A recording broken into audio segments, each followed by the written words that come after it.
Un ovni architectural posé au cœur d'une jungle de béton, d'acier et de verre. Le quartier de la Défense, près de Paris, accueille cette imposante structure végétale. Son architecte vient surveiller la fin des travaux. Pour moi, l'architecture est de nos jours beaucoup trop minérale. L'architecture, mais aussi l'industrie. Il y a beaucoup trop d'exploitation minière, beaucoup trop de béton, d'acier ou de verre. Et je considère que désormais, elle doit se tourner vers le végétal.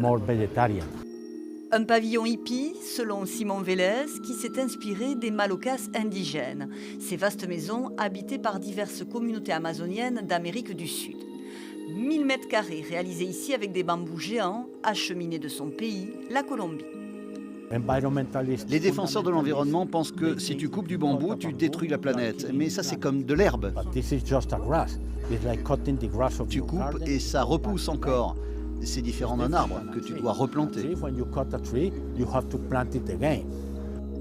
Un écrin insolite, précieux aussi pour Sebastião Salgado, qui expose ici ses photographies. Au premier plan des images de ce fervent défenseur de la nature, l'eau, ressource vitale et fragile. Voyage autour du monde, des paysages luxuriants d'Amazonie aux terres arides du Mali, ou avec les nénètes, nomades du nord de la Sibérie. L'eau est très difficile pour les nénètes.